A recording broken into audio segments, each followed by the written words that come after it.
Hi everyone, welcome to our channel Konaseema రుచులు. ఈరోజు మన వీడియోలో బొబ్బరి వడలు చూపిస్తున్నానండి. చాలా రుచిగా ఉంటాయి, చాలా సింపుల్గా చేసుకోవచ్చు. మనం ఎక్కువగా మసాలా వడలు వేస్తూ ఉంటాం కదండి, ఇలా ఒకసారి బొబ్బర్లతో కూడా చేసి చూడండి. సింపుల్గా చాలా బాగుంటాయి. బొబ్బరి వాళ్ళకి బొబ్బర్లు 1 కప్పు తీసుకున్నానండి.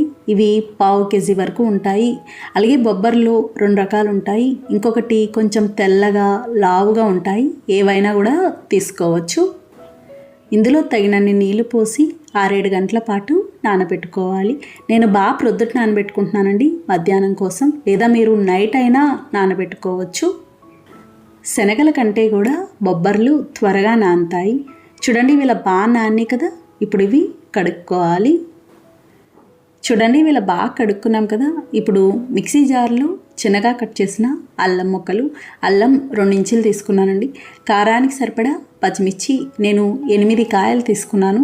ఇలా అల్లం పచ్చిమిర్చి వేసి మెత్తగా మిక్సీ పట్టుకోవాలి. చూడండి, ఇలా మిక్సీ పట్టుకున్నాం కదా. ఇప్పుడు ఇందులో మనం ముందుగా నానబెట్టుకున్న బొబ్బర్లు వేసి మిక్సీ పట్టుకోవాలి. ఇంకా ఇందులో నీళ్లు కానీ ఏమీ వేయాల్సిన అవసరం ఉండదు. ఇది కాస్త మెత్తగానే ఉండాలండి, మరీ గట్టిగా కచ్చాపచ్చాగా ఉండకూడదు.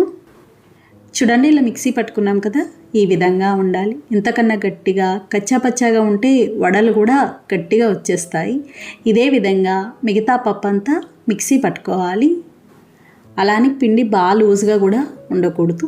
మొత్తం అంతా ఇలా మిక్సీ పట్టుకున్నాక చిన్నగా కట్ చేసిన ఉల్లిపాయ ముక్కలు, పెద్ద ఉల్లిపాయ 1, చిన్నగా కట్ చేసిన కొత్తిమీర, కొద్దిగా కరివేపాకును కూడా కట్ చేసి వేసుకోవాలి.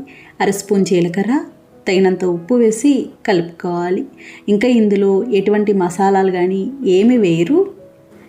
ఇలా బాగా కలుపుకున్నాక వడలు ఒత్తుకోవడానికి ఏదైనా కవర్ కానీ బటర్ పేపర్ కానీ ఇలాంటి అరిటాక్ కానీ తీసుకోవాలి.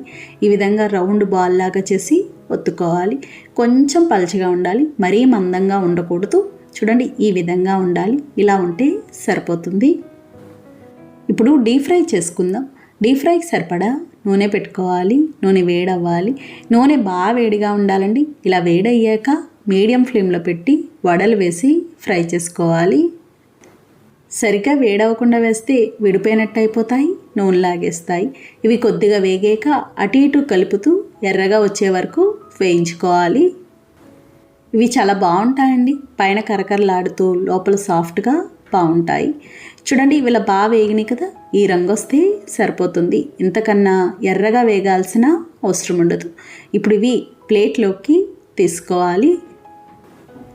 ఇదే విధంగా మిగతా వడలన్నీ ఫ్రై చేసుకోవాలి. అలాగే మనం బొబ్బర్లతో ఈ వడలు చేసాం కదండి, మీరు ఇలానే శనగలతో కూడా చేసుకోవచ్చు. అవి కూడా చాలా బాగుంటాయి.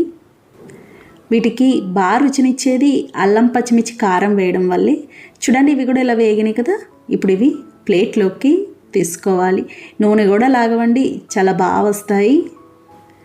చూసారు కదా ఫ్రెండ్స్, చాలా సులభంగా తయారు చేసుకున్నాం. నచ్చిందండి వీడియో? మీకు నచ్చితే లైక్ చేయండి, షేర్ చేయండి, కామెంట్ చేయండి. Thank you for watching.